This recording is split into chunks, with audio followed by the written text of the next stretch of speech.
Welcome back to the podcast, and welcome back to a very important episode this week. We're going to be talking about what I think is the most important dispute, and there are plenty of them in the Popperian world. This is the dispute between William Bartley and Karl Popper over critical rationalism versus pancritical rationalism. And to talk about it today, we have Dmytro Sepetyi. Dmytro, welcome to the podcast. Thank you. Good afternoon, everyone who hear me. I am very glad to have the possibility to present or to talk about these important matters.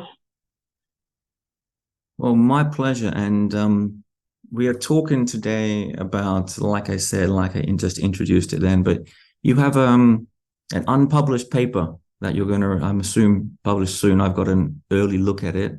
So I might get us to tell the listeners about your paper and when maybe we'll get a chance to see it, or when they will get a chance to see it. Well, okay. The paper is about the relationship between Popper's critical rationalism and Bartley's pancritical rationalism. And the problem here is how to understand Bartley's criticism of Popper, whether this criticism was in fact correct and whether there was some principal difference between Bartley's position and Popper's position, whether there was this real difference, because Bartley's criticism is, well, it is not clear in all respects. It is not clear whether those charges which he makes against Popper's critical rationalism, whether they are correct. Generally, the matter is about the most fundamental understanding of rationality, and we know that Popper proposed in The Open Society and Its Enemies his views about these matters. He made proposition to accept the attitude which he called critical rationalism, which he expressed in terms of being open to critical discussion, of being ready to revise our views under the influence of arguments and experience. And he expressed it with the slogan, I may be wrong and you may be right, and with an effort in the discussion intended for truth, we can get nearer the truth, usually, even if not always. This is nearly, well, he made several formulations of these principles in several works, but the point is that we should always consider our points, our views as fallible, and that debate with other people can help us to improve our views, and sometimes, perhaps often, we can reach an agreement. But besides this, there were some statements, some formulations in Popper's presentation of his views, which made Bartley see this as sort of fideism or justificationism when Popper talked about concession to irrationalism and irrational faith in reason. He used such terms which I think irritated Bartley, and he saw this as remains of justificationism and even as fideism. And then Bartley made, well, he proposed his own view, which he called pancritical rationalism, and this view identified rationality with comprehensive openness to criticism. He says that we need to discard any requirement for justification of our views because it leads to infinite regress, as Popper already shown. And so we need to consider rationality as openness to critical discussion, to criticism, and this openness can be comprehensive. And he saw Popper's view, critical rationalism, not only Popper's view. He initially identified it with views of Alfred Arier and Morton White, but later he joined Popper's critical rationalism here too.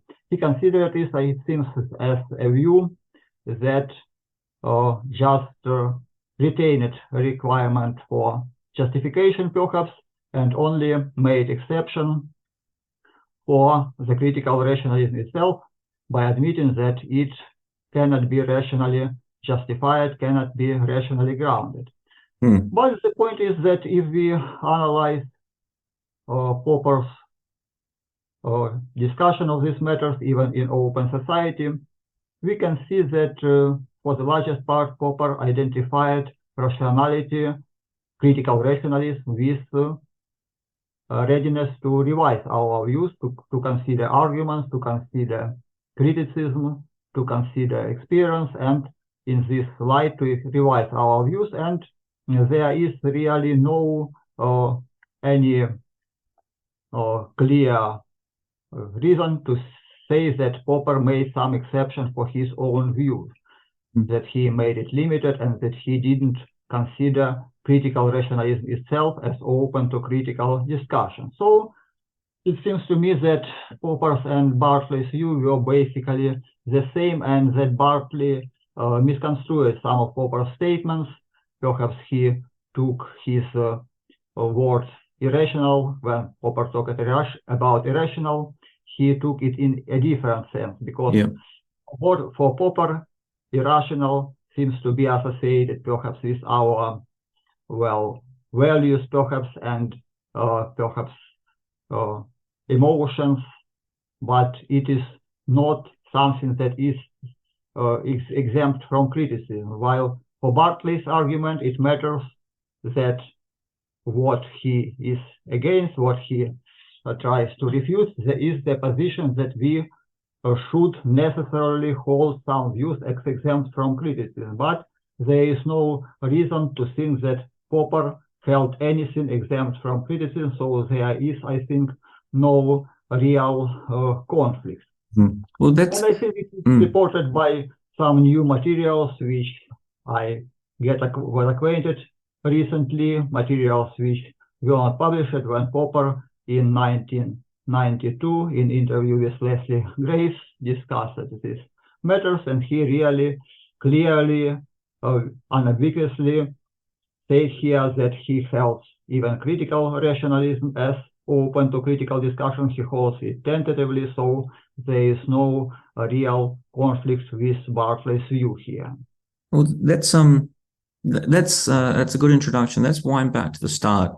And you said that Bartley called Popper a fideist, and a lot of this has got to do with the problem of the limits of rationality, that ongoing problem. So I might you to start by tell us what is that problem in detail, the limits of rationality, and what was the fideist solution to it? Well, basically, the problem of the limits of rationality, it is grounded in the situation that when we try to give reason for our ideas, well, rationalism is usually taken to be the view that we should take everything with good reasons, or we should everything with justification. We should take only those views which can be provided with good argument, with good foundation. Yeah, so this is something which is usually identified with rationalism. But if we require justification for every view we accept, we cannot get this justification. For if we consider some view, one view, and we need to find justification to provide reasons for this, we need to make argument, but argument includes premises, and first we need to accept these premises. But if we are forbidden to accept these premises without justification, we need some further argument and some further premises, and we will get in infinite regress. So in this process, we need to stop somewhere. We need somewhere to accept some premises without justification, without providing reasons for these premises. And many take this as indication that if we need some foundation, some premises which are taken without justification, then these premises make sort of absolute foundation, and this foundation should be exempt from critical discussion. We can make discussion only relative to some system of premises. So there should be some framework of basic premises, and we can discuss other matter with respect to these basic premises, but these basic premises or framework should be taken just for granted without any justification, and it should be held exempt from any critical discussion.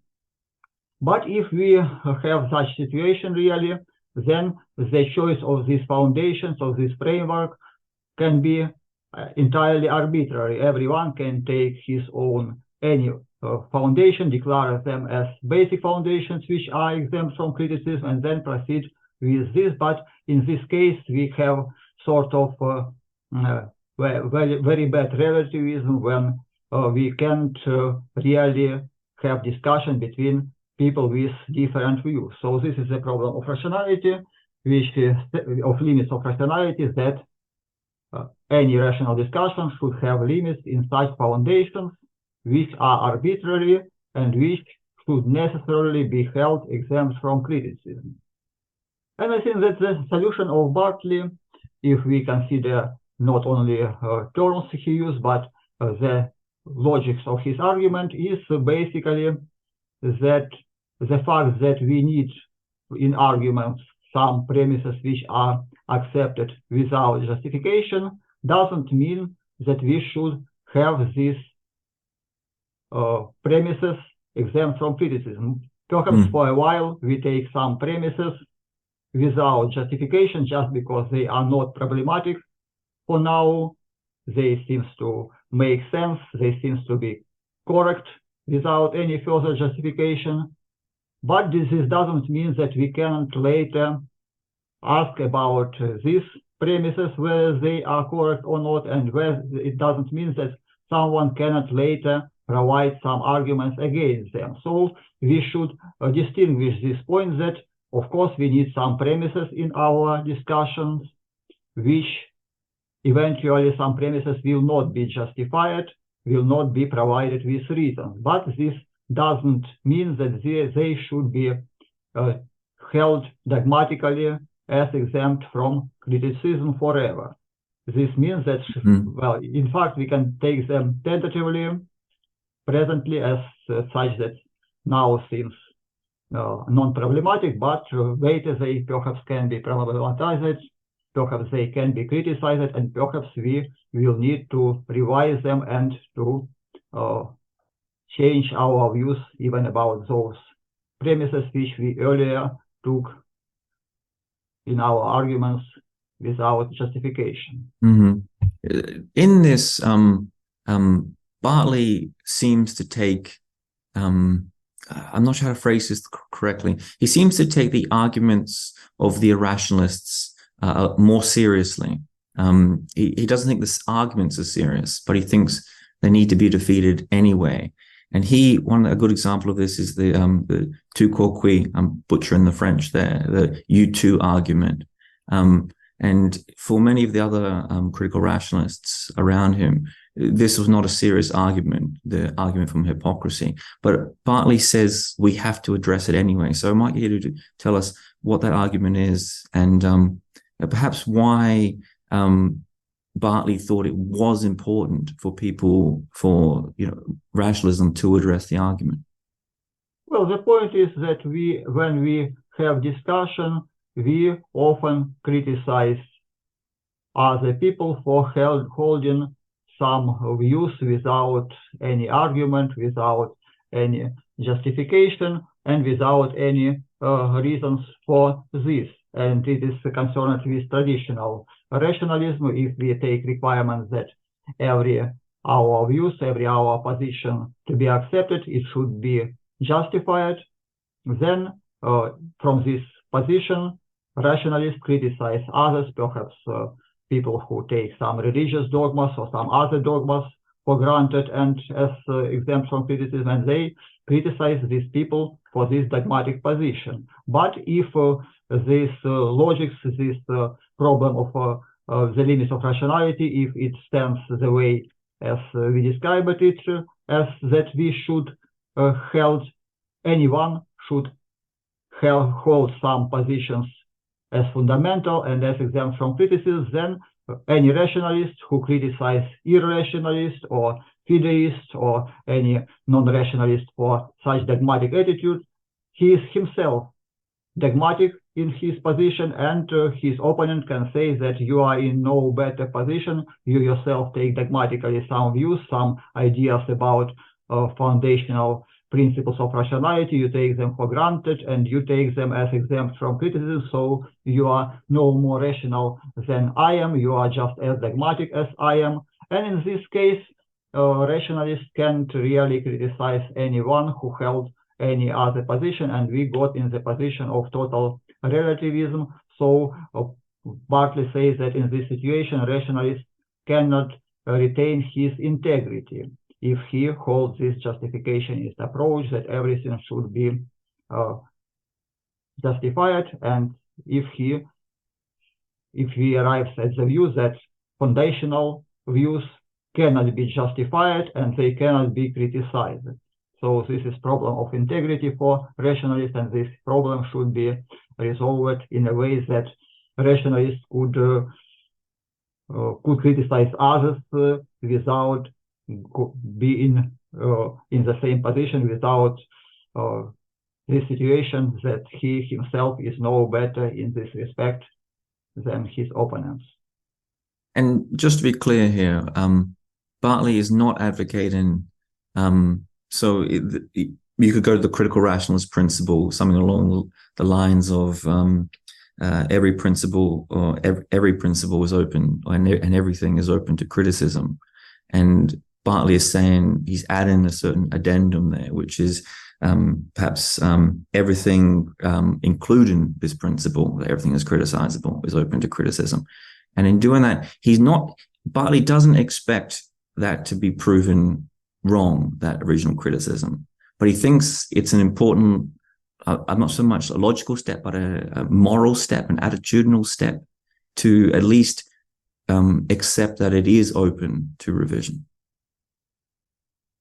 Well, it is of course implied in the principle that everything is open to criticism, that even this very position is open to criticism. And for Bartley, it is of course a matter of consistency. If you say that everything is open to criticism, you better not make any exception, because if you make any exception, it seems that you hold it dogmatically, and this will be a bad thing. And he really thinks that there is no need to make exception even for this principle. We can hold that everything is open to critical discussion, to criticism, even this very claim that everything is open to criticism. We needn't make exception for this claim. We needn't hold it dogmatically. We needn't hold it as exempt from critical discussion.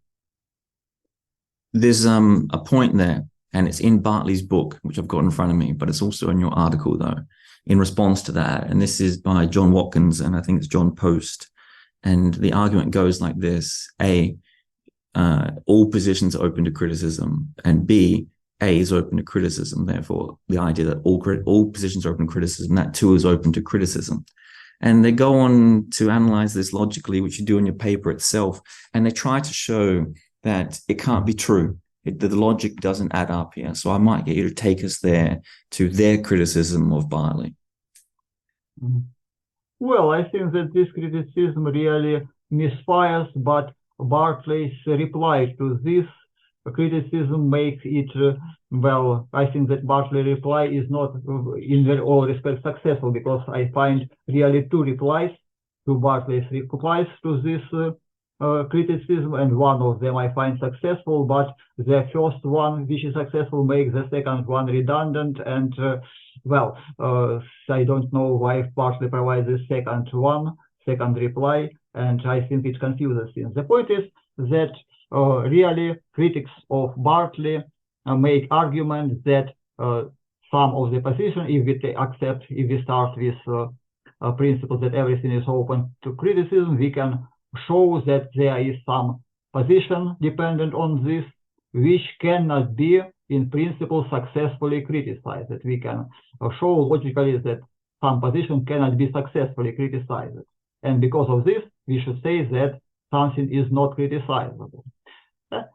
And Bartley, well, the part of his reply which I find successful is that the question about openness to criticism isn't generally about logic, isn't about logical situation. It is just about our being ready to consider arguments, whether or not these arguments can be provided. Perhaps successful criticism cannot be provided, but we shouldn't say in advance that it cannot be provided. We just should say, well, here is the position, we are ready to consider arguments. If you provide critical arguments, okay, we will think about them and perhaps we revise our position. If you don't provide them, you don't. It is just our openness to criticism, and this doesn't depend on any logical situation. We can be sure that no one really, well, we can have proof that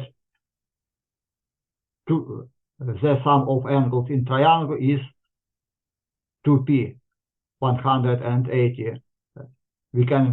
There can be proof, this is logical proof, and if there is logical proof, it seems that it cannot be disproved, but really we can admit that perhaps we are mistaken in our understanding of this proof, perhaps we somewhere are wrong, and perhaps we can consider arguments. If someone provides arguments that it is not so, we are ready to consider it. So this is question of our attitude, and this question of our attitude don't depend on any those logical things which are involved in arguments of Watson and Post. And I think that Bartley would do well if he stopped just on this and don't try to fight with Popper and Post and Watson on their own logical ground. There is just irrelevant. There is one thing that Bartley puts into his book and into his replies. I'm not sure if it's in your article though. I can't remember correctly. But he does answer the charge in terms of logic. He says some people criticized him and along the lines of, you do have an irrational commitment that's beyond criticism, and that is the irrational commitment to logic itself. And I think I remember Bartley's response to this being reasonable. And Popper agreed with him, I believe, on this, which was something along those lines that logic must be beyond criticism, or because without it you wouldn't be able to have a logical argument, wouldn't be able to talk at all, and therefore you have to presuppose that. But that's not the same as presupposing a theory or a moral principle. I'm not sure how that plays in or how you see that. Well, yes, about logic, whether logic will be beyond criticism. Well, Bartley says that we can hold even this as open to critical discussion. Even we needn't be committed even to this, in the sense, well, even by committed we mean that committed means that we hold it entirely exempt from critical discussion. We can try to discuss critically even logics, even the most basic logical principles, and we should, as a pancritical rationalist, I should keep it open that perhaps it can be disproved, but if it will be disproved, then if I will recognize this, I will just stop being a pancritical rationalist. So it will be a defeat of this position if this will be proven, but so far as it wasn't proven, the position is not defeated, and I can held my position open to this possibility without renouncing it, because so far this wasn't refuted. This is the point, I think, about logics which Bartley makes. This an addendum that Popper makes in I think it's the 4th edition or one of the editions of the Open Society. This is 1961. The addendum is called Facts, Standards, and Truth: Further Criticism of Relativism. And he goes on to say how deeply indebted he was to Bartley and the changes that Bartley made. And this quote is, "I read your pan-rationalist paper, and of course I agree." How much did Popper agree with Bartley in these criticisms of them? Because Bartley, in a lot of his work, certainly indicates that Popper was heavily influenced by him certainly in terms of his disconnection with justification and criticism and things like this? I think that Bartley's discussion, Bartley's book, Dmytro Commitment, especially the first edition with which Popper was acquainted and where there was no criticism of Popper, and this discussion with Bartley, conversations with Bartley, they surely make some Popper's position clearer, and they cleared some of its implications. And one point which Popper explicitly makes in this addendum, which you mentioned, he explicitly says and supports the claim that every position is open to criticism, including this very position. So here he explicitly refers to the point made by Bartley, and I think that this means that Bartley made Popper not so much revise his position, but to see his position somewhat more clearly, to see more of its implications, to see perhaps why there is some of the significance which perhaps Popper wasn't initially clear about. So I think that Bartley's discussion clarifies some points of Popper view, and it was helpful for Popper, and he made recognition of this. And especially he made the discussion in this addendum about moral attitudes, about moral positions, that they can be held critically, that they can be rationally discussed, as well as positions in science. So I think that Bartley especially emphasizes the point that this attitude, critical rationalist position, is not limited to scientific matters, to matters even of fact. They are concerned also with matters of value. And I think that Popper also was influenced by this, by seeing that this can be efficiently and can be usefully applied to other spheres which were initially not central for Popper's discussion. How much of the dispute here do you think is comes down to, in Popperian terms, different problem situations for both men? Popper, as you write, I think towards the end of your work, but this is clear with anyone who reads Bartley, Popper is focused a lot on not just knowledge creation, but science and what science is in general, and scientific knowledge. And Bartley, at least the first half of that book, The Retreat to Commitment, he uses the Christian faith or Protestantism in America, the New Protestant movement, and he focuses an awful lot on this as what he's trying to counter. And he writes early on that he's very much interested in how theories use immunizing strategies to protect themselves. And there's a sense when you read the two men that they might be dealing with slightly different problem situations. Yes, surely they've had different priorities, different topics which they were mostly interested in. And I think that part of this criticism, which was from Bartley to Popper, and then in some degree from Popper to Bartley, this was connected with sort of difference about what Bartley and what Popper thought most important. I think that, yes, for Popper, the most important problems were problems concerned with science, and perhaps he did slight to some degree, underestimate perhaps those problems which Bartley was mostly interested about. On the other hand, Bartley had very different evaluation of these things, and he had different priorities, and he was somewhat, he expected from Popper better appreciation, I think, of his topics of the interest he had.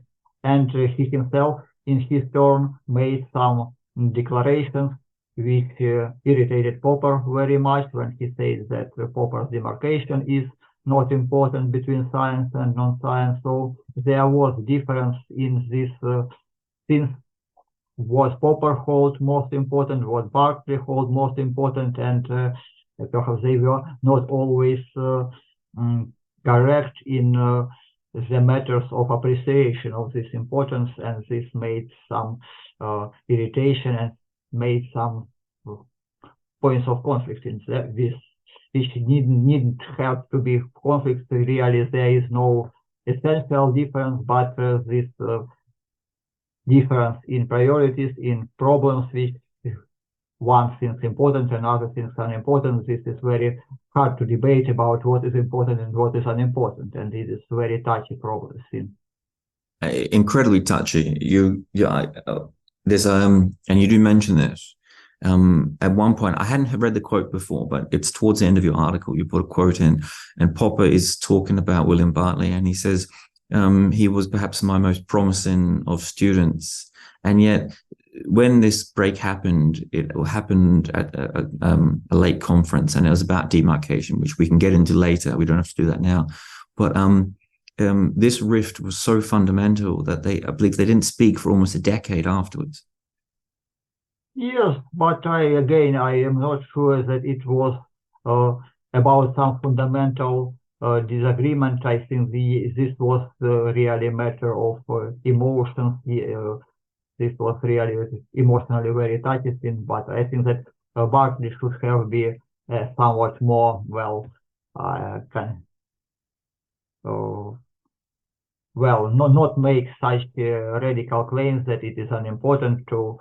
There are some correct points perhaps in his this article, but the claim that the problem is unimportant, which the problem which Popper thought very important, it is really very touchy thing, and it led to this conflict, to this break of communication, and it had very bad, I think, consequence for the communication between them even after this. I think they avoided to discuss this touchy matter, so they lost their chance to clear whether there was real disagreement, how much it was.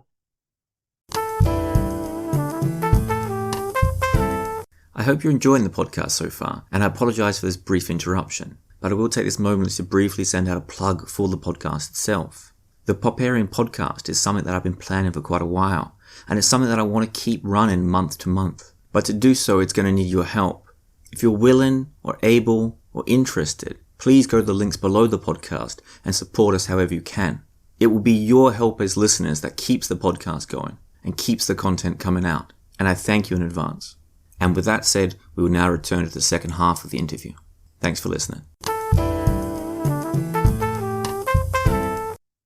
Bartley uses this example when explaining what he was trying to do, and he uses Bertrand Russell discovering these paradoxes in Frege's arithmetic, and this is Frege's quote. Frege says to an audience, "Arithmetic has been set spinning," and Bartley goes on to say, of course, arithmetic hasn't been set spinning, only Frege's theory has. But this is important for Bartley because he thinks that because people are effectively making the same mistake with rationalism, they're equating theories of rationalism with the possibility of rationalism. That is perhaps why this is so important to deal with, that if you allow that hole to exist, it's going to be exploited in some way. Yes, surely. The point was about the defense of the very possibility of rationalism, and Bartley made points that we can be rational, consistently rational, if we abandon this requirement to justify everything, and instead we identify rationality with openness to critical discussion, to argument which can be held comprehensively. So this is the possibility to defend rationalist attitude against the charges of irrationalism. I think that it is pretty important thing. So you mentioned just a little earlier about this claim about moral attitudes and whether they're exempt from criticism and what Popper thought of it.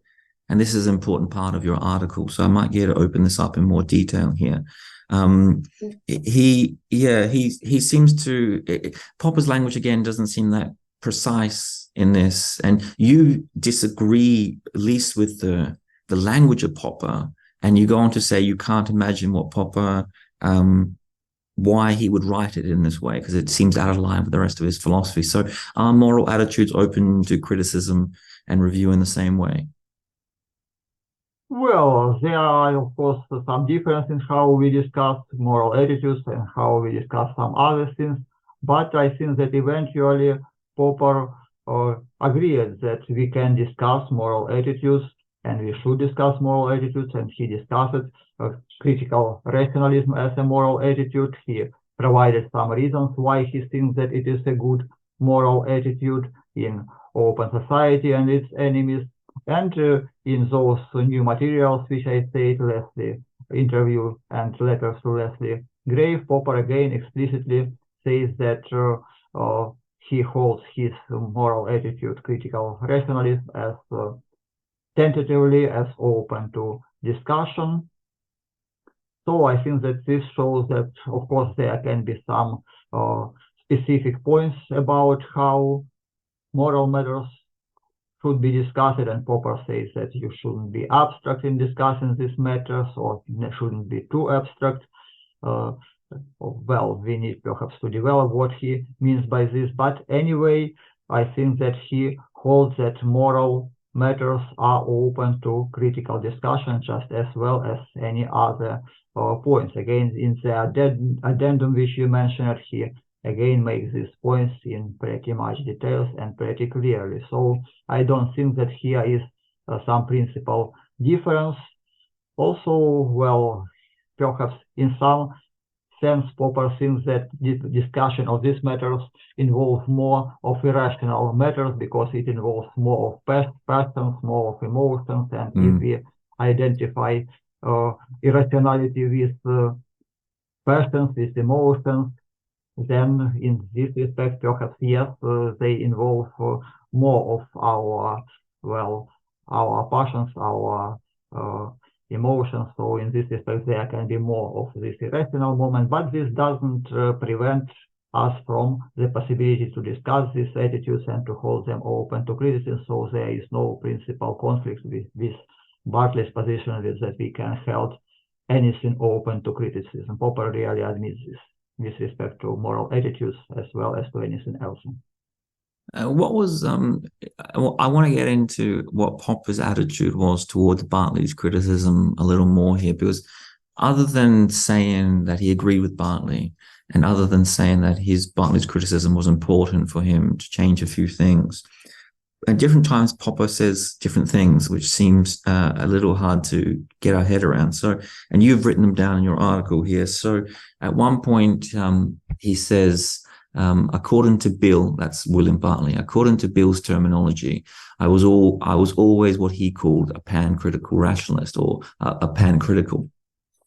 And then in that 1982 letter, he says that he agrees with William Bartley about pancritical rationalism, but he says, I still don't like the discussion. And in the introduction to the Myth of the Framework, the book, not the article, which is inside the book, he says he doesn't like the discussion because it leads to endless philosophical arguments about its inadequacy.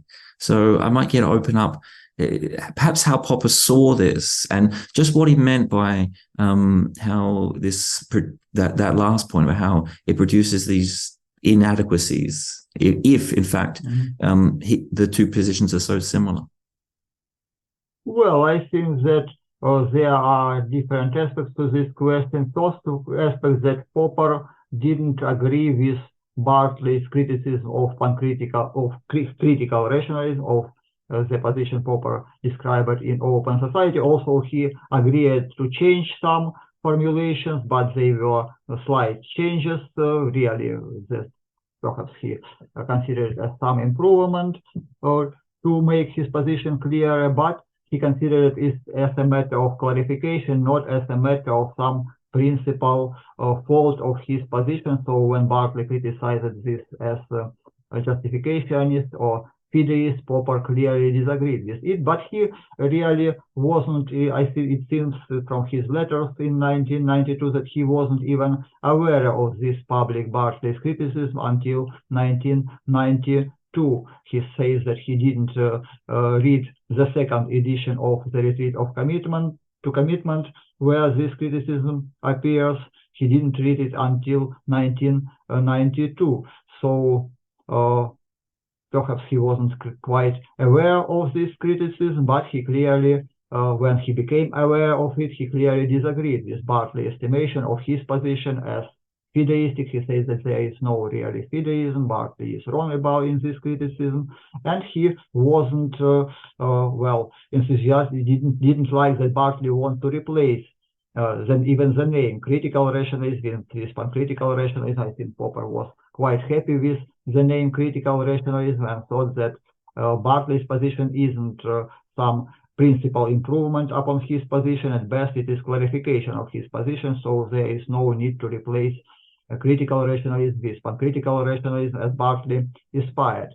And as to what he disliked about the discussion, I think that it is mostly concerned with those logical points of discussion between Bartley and Post and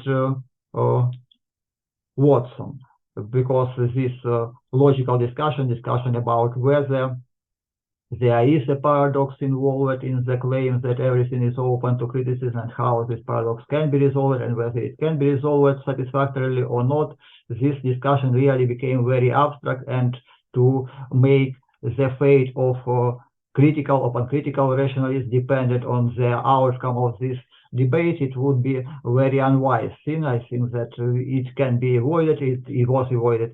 The problem didn't arise for Popper's formulation of this of critical rationalism, and I think really it didn't even arise for Bartley's view if we clearly distinguish the matters of attitude and the matters of logic, and if we clearly say that the question about openness to criticism is only a matter of attitude, not a matter of logic. So I think that the problem was mostly about this debate, and so Popper perhaps was right to be discontent about this debate. It was very abstract and it wasn't useful for critical or uncritical rationalism. So, just to be clear then, if you take critical rationalism as being summed up in that quote you used earlier, I may be right, you may be wrong, but by an effort we may get nearer to the truth. There's no logical conundrums in there. There's no logical turns. There's no logical paradoxes that pop up. And that's why Popper prefers that over Bartley's. Yeah. So from that then, I'm assuming that you read Joseph Agassi's paper on the dispute between the two men, and if you haven't, it's fine. I've read it in myself in preparation for the podcast. I reread it, and Agassi seems genuinely confused about the argument himself at a number of places. Your article adds a lot of clarity to that, and he puts a few I guess they're paradoxes of a kind in a way.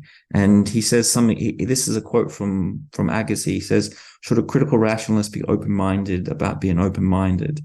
And it seems that Agassi sees a lot of the debate as self-referential paradoxes in a way. And I wonder if you have sympathy towards Agassi in that regard, or how you see it. Well, I think that if the question is about whether we can be open-minded about open-mindedness, this question was answered by Bartley. This is just the point that, well, you can be open-minded about this, but if this open-mindedness will result in your abandoning this position, then you will just stop being a rationalist. But so far, if you were not convinced to abandon your open-mindedness, you can remain rational. So I think here is no clear paradox, but of course here are these abstract matters involved, and this makes the position somewhat looking somewhat scholastic, this very discussion. So I think that here is some problem. But generally, I think that,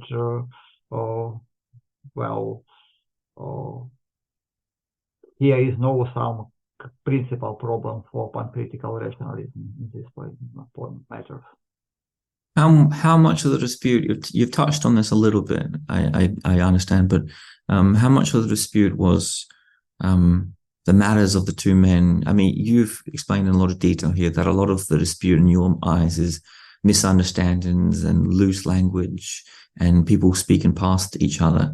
And how much of the dispute is the character of the two men involved and how they failed to see, or how they failed to understand each other or communicate properly? Well, I think that surely this involves characters, and it involves ambitions of these two men, and I think that the large part of this dispute, or perhaps even to some degree personal conflict, is a matter of how you present your criticism and how you appreciate feelings of another person. And I think that perhaps Popper didn't, there were pretty high ambitions of Bartley, and they didn't met with Popper's appreciation, and this to a degree made Bartley irritated with this, and when he criticized Popper, Popper became irritated with this criticism. So I think that there was this, to a large degree, there was this personal, emotional moment which involved, of course, characters of these people, but I am not, I can't comment much about these characters because I wasn't acquainted neither with Popper nor with Bartley, but it clearly was there. You said ambition there. What was that, Bartley's ambition here? I'm asking this because I imagine a lot of Popper's pupils go through a very similar thing, where they have ideas that get adopted back into Popperianism, for lack of a better word, and they don't feel like they get the credit themselves, and they all seem to break off in different ways. And Bartley certainly seemed to have an ambition here. He certainly thought, and this was a simple part of his argument, that not just that he had good criticisms of critical rationalism, but he seemed to want to create a grand theory out of pancritical rationalism. He wanted to supersede critical rationalism.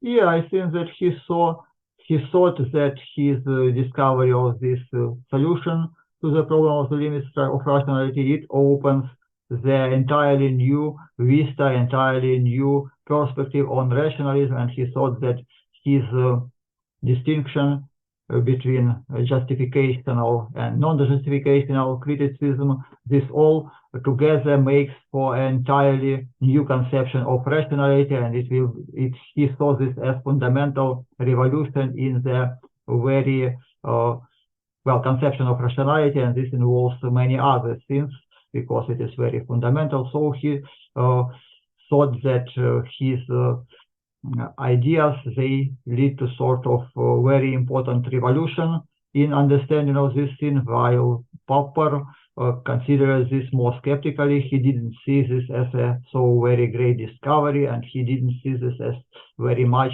of improvement upon his position. He just considered it as perhaps clarification upon his position, some more implications of it, but he didn't see this as so much revolutionary. So this was part of this matter. And of course, when Bartley met this Popper's coolness to his ideas, when he saw that Popper didn't appreciate them as highly as he thought they deserve, this was a thing which was very disappointing for Bartley, and this influences the whole matters, this whole relationship. Popper seems, you have this big quote from the 1992 interview with Leslie Graves, and it's a fascinating look into how Popper saw the whole thing. And he says, and he calls the whole question dangerous, and he goes on to say, questions which are fundamentally moral questions are too intellectual. This is paraphrasing here. And a group of his own students were damaged by it. And he says all of them were damaged by it, not just Bill, not just William Bartley. He says one should not be too clever. It repels people. And you would say the same for scientists as well. The same example works. And he goes on to how desperate he was to prevent them from getting involved in this. So why is it dangerous, do you think? Well, Popper, I think that he thought that it is very important to make your claims about moral attitudes as clear to other people as possible, and make them simple enough for other people to understand. When he explains his view of critical rationalism in Open Society and its enemies, I think that there are no very abstract matters. It is clear that it is a moral attitude. It is clear what moral points are involved in this attitude. While with Bartley, and when he especially got involved in debates with Watson and Post, it somehow transformed into very abstract debates about logics and the moral dimension of this problem. It was somehow these abstract matters, abstract discussions, they somehow overshadowed moral implications, moral aspect, and moral dimension of this problem. So it stopped to be clear whether it is about moral attitude or it is about some abstract matters, whether there are these paradoxes and whether they can be resolved by some logical means. So this, I think that in this debate, the moral dimension of the whole view was somehow, not entirely lost, but somehow put to the background or to somewhere it became less clear and less visible. And it was important for Popper to have focus on these moral points, and these moral points, his emphasizes you shouldn't be too abstract. Because it's connected to the pancritical critical rationalism question, and because it was the hot point which made the big Bartley Popper split, when they didn't speak for almost a decade. What was the demarcation difference between the two men? Most listeners will know Popper's demarcation between science and non-science. I'll get you to explain that. But Bartley presents this paper at this conference in, I believe it was 1960s or 1970s. And he puts forward a new type or a new standard for demarcation. And this is, I'm not sure if it's the last straw for Popper, how you saw it, or it's the most insulting straw, or the most insulting way Bartley phrased it, or I'll open the floor up to you there and let me to explain that moment and Bartley's demarcation. Well, Bartley considered Popper's proposition about demarcation as being basically about the distinction between good and bad ideas, but also there was distinction between empirical and non-empirical ideas, and he makes sort of charge against Popper that he confuses these two dimensions, and he says that the dimension, the distinction generally between science and non-science is not so important as more general distinction between good and bad ideas, good and bad views, or good and bad theories. But in fact, when Bartley says that Popper's demarcation was not important and that it should be transformed into the question about demarcation between good and bad ideas, we can say that he doesn't provide any such demarcation, because eventually he arrives he tries to make this in the terms of criticizability, the possibility to criticize, but eventually he arrives to the view that, every position can be criticized in principle, so there are no uncriticizable position, and generally it can be reduced that, it is more important perhaps to think about how we can efficiently criticize different ideas than to think how to demarcate between science and non-science. You can say this way, but this doesn't say that we don't need demarcation between science and non-science. It doesn't mean that there is no significance, no importance to this demarcation. So I think that again, this is question about what is important, what is more important, what is less important, but you better not make much about these questions. You better just, when you say that position of other, that problems with which other person work at, that they are unimportant, you can't very well ground your position, your judgment, and it just will produce misunderstanding or irritation or something like this. So I think that this was a bad step, a bad move from on Bartley's side. Also, there were some correct points about this. He mentioned that there are some, some inconsistency in earlier Popper's writings when he talked about metaphysics, that he was to some degree following positivists in using metaphysics in negative terms. Also, later Popper recognized that metaphysics is necessary, is sometimes a good thing in many respects. So there were some secondary points where Bartley was right in this criticism, but I think that when saying that the demarcation between science and non-science is unimportant, he did make bad move in this respect, and this produces a conflict between Popper and Bartley. This was not very good on Bartley's side, and later in the retreat to commitment, he discusses this point, already avoiding this radical judgments, but and at that time this was not very happy thing. How they, of course, they bridge the divide. They come back together, and they seem amicable for a while, and certainly friendly, and they seem to even collaborate a little bit more over time. But I want to, as a last few questions here. You mentioned it earlier, but of course it's important. One of the things that Bartley does do is he seems to this part has me slightly confused about what Bartley is thinking, so please help me here. At certain times, at least in Popper's words, he says Bartley agreed that I wasn't being fideist, and I wasn't, some of the charges he was using against me weren't accurate. And then Bartley goes back into his book, The Retreat to Commitment, and makes some changes. And yet in those changes, he said, I've got the thing in front of me. He adds Popper's critical rationalism into people like Ayers and Putnam's, who he first criticized. And he says quite clearly, Popper's own explicit first attempt to solve the problem is inadequate and is as fideistic as Ayers and Putnam's. So how should we understand this dichotomy between, on one side, Bartley seemed to accept that Popper's not a fideist, and yet putting these things back into his I think it's the second or third edition of his book?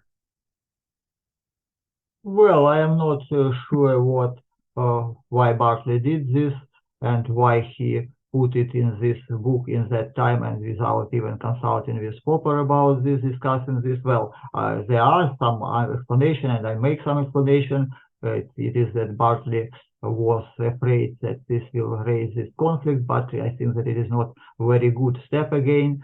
And well, there were perhaps some points in some aspects of the terms of phrases Popper used, which were perhaps a bit too strong language, which perhaps remind some points about fideism when we talk about faith in reason.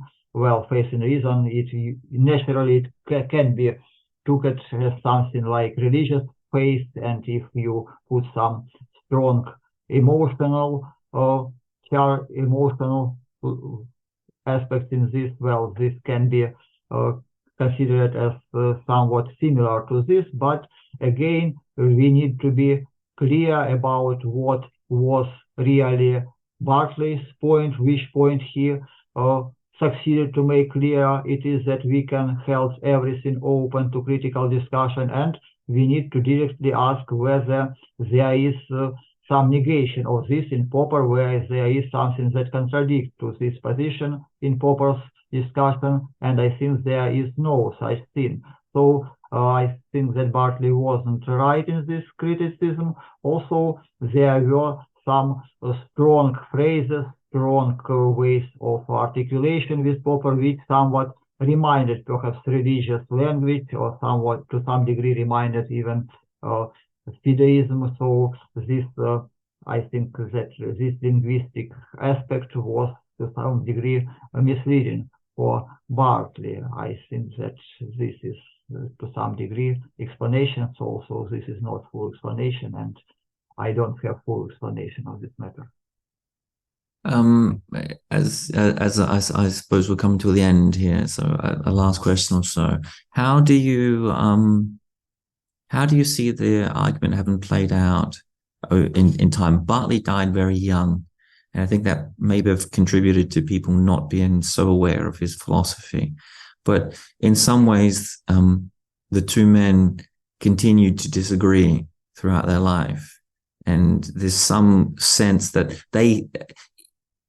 so Agassi doesn't think, is confused. You and your analysis think that it really isn't a disagreement. But Agassi wrote, the one thing I'm sure of is that the two men agreed that they disagreed. And I wonder if you think in the broader community, the philosophy of science community, whether this debate is continuing. Do you see the debate has been solved out there? Or do you think it is continuing and still rumbling along, just with different people involved? Well, I am not sure whether they agreed in that they disagreed, because really in his last book, Bartley, last book, it is, not this, how it, wait just a minute, I will look at that book. Mm-hmm. Unfathomed Wealth, I believe it's called. In the last Bartley's book, Unfathomed Knowledge and Unmeasured Wealth, Bartley really discussed, when we talked about Popper's attitude, Popper's view, he says that Popper eventually accepted his position, but there was disagreement. The remaining disagreement in this exposition, the remaining disagreement is whether Popper was really earlier, whether Popper's earlier view were really different, whether Popper did really change his view and later accepted Bartley's view. Well, Bartley, I think, comes to view that their final views were identical, but Popper's earlier views were not such as his. But I think that eventually he thought that they agreed, but this was the matter of Popper's later change. While Popper rejected that there was such a change, he says that he was always pancritical rationalist. So the question is whether Popper was always pancritical rationalist in Bartley's term, or he was not always, but only later pancritical rationalist in this term. So I think that there was not so much disagreement even in Bartley's appreciation whether they remained with their disagreement. Bartley thought that eventually this disagreement was somehow wasn't already there. But if we talk about later discussions, there are of course discussions about which of this position was more correct, but I think that they, again, this discussion find difference where there was no real difference. I think that, for example, Artigas' discussion, it suggests that Popper holds basic moral attitudes as exempt from criticism, but I think that Popper's own claims, Popper's own statements, especially in the letters to Leslie Grace, shows that he didn't hold this as exempt from criticism. So I think that there was not that kind of difference which Artigas suggests. And so I think that really this helps us to make clear that there was no no basic difference, and these positions basically agree. There are some other points where we can have some interesting questions about how we should understand non-justificationist claims of Popper and Bartley, but I think that we should says that eventually in the claims that everything is open to critical discussion, which is the main point of Bartley, Popper and Bartley agreed, even if they disagreed about how to qualify Popper's formulation in open society in this respect. So I don't think that there was much of any really principal disagreement. As a last question then, I found your website online and I went through and I saw that you've done an awful lot of work on William Bartley on the website. So you've been engaged with his philosophy for quite a while. And as I mentioned earlier, my feeling is that many people are unaware of who Bartley was or what he did. So I might, as a last question, just get you to focus on Bartley himself and perhaps how important do you think he is as a philosopher of science, and how we should understand him within that tradition? Well, I think his work was an important clarification of the implications of critical rationalism, and it was really intriguing work. It is a pleasure to read Bartley. He had a very good style and he discusses his problems very interesting, and his claim to improve considerably upon Popper's position, it really was intriguing position, and I was interested very much in that and was trying to make my good judgment about this. So I discussed this for a pretty long time. Also, those materials which you find on my site, because they are somewhat outdated and I need to update them to considerable degree. But this was interesting problem. It involves the most basic matters of rationality, and I think Popper clarifies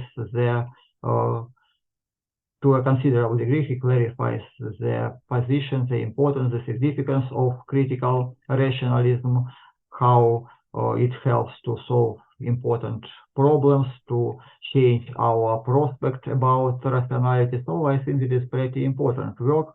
Also, it is a pity that, in fact, this was the only Bartley's work, considerable original work in philosophy of science. And that is a good note to leave the podcast on as well.